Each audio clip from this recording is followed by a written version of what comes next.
Hey there, this is Chris from the Cruise and Crew, and today I have a product review for you.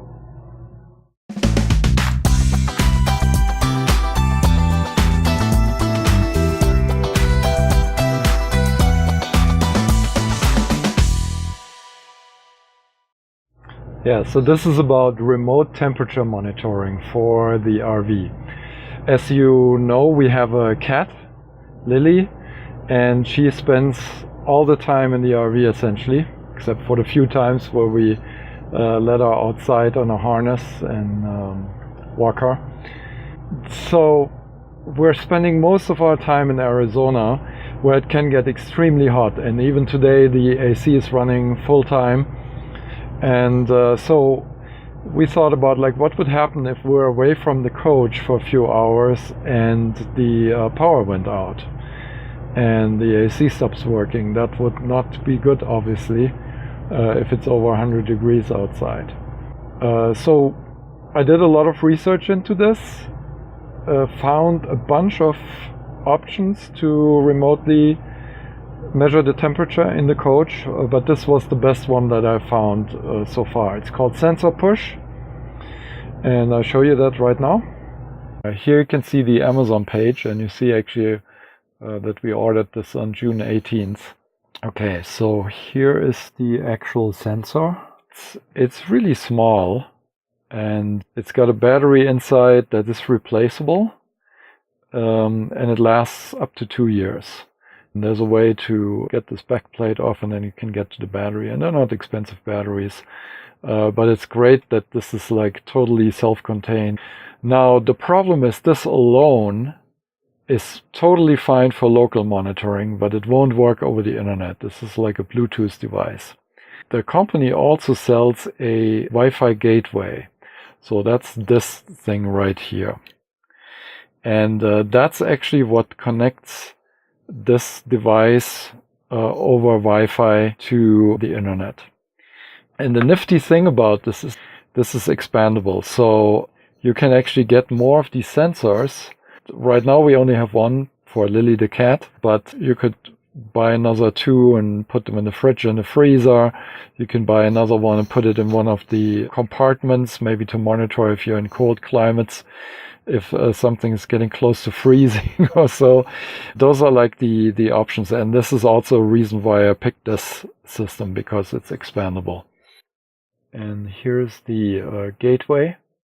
As you can see here, this system is not the cheapest. The one sensor and the gateway was $150.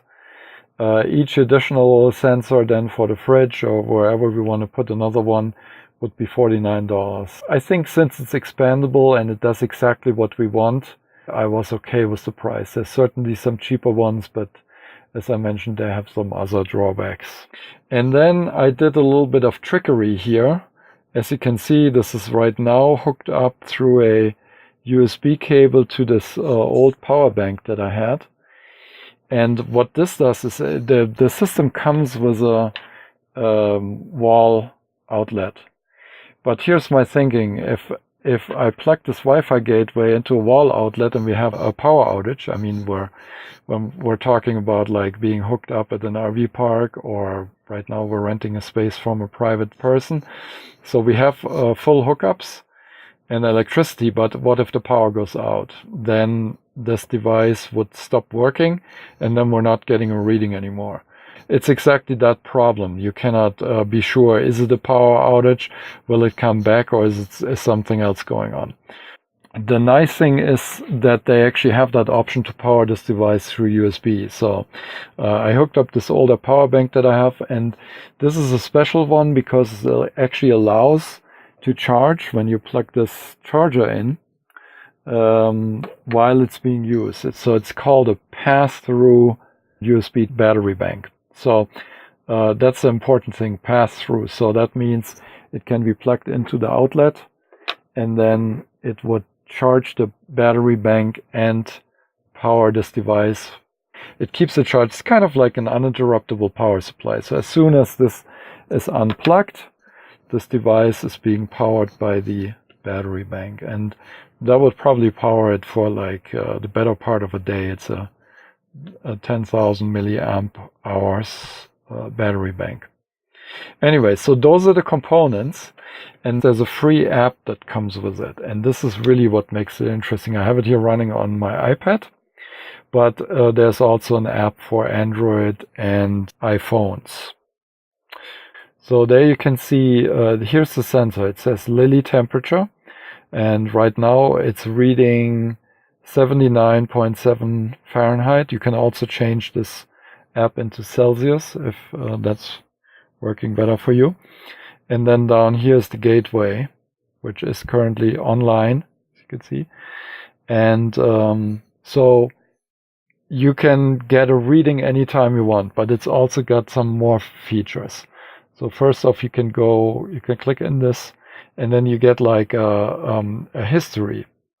So, and by the way, this does not only monitor temperature, it also measures humidity, which for us was not that interesting, but maybe if you want to monitor like a bay in your RV or something for water intrusion or a broken pipe or something, you could stick one of those in there and you could set like when you want to get an alarm. Here's the history, so you can select it by hour, by day, by week, and months. And here you can see also the temperature fluctuations in the coach have been here between 65.2 and 89.4 Fahrenheit in this time frame. And down here, same with the humidity. And then the way you configure this, there's a configure option here. Let's put that away, okay. And you can see here the name of the sensor. We named this Lily temperature. We keep this in the main living area. I set the, so the minimum temperature is just any, that doesn't matter, but the maximum temperature is set at 92 Fahrenheit and also have the alert on. That would send push notification to your device, you know, your cell phone or whatever you have on you, and that would work from anywhere where you have a cell signal and a data plan, of course. Oh, another thing that, of course, this only works if you have permanent internet in your coach, which we do.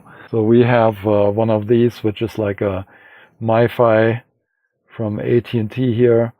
And this is always in the coach. It's got its own battery, so it's also always on, even if the power fails, at least for a few hours. And so this will relay the information from the SensorPush gateway to my phone or an iPad or whatever. And yeah, so that's the way we get the signal to us when we're not in the coach. And that's pretty much it. So yeah, that's my review and introduction to that SensorPush system. And I hope that it might help you. If you have a pet or you need to monitor other things, this could work for you. And as I said, I put the link under the video and you can check it out. And yeah, if you have any questions, post them in the comment section. Thank you so much, and please subscribe. Like the video, and see you next time. Bye.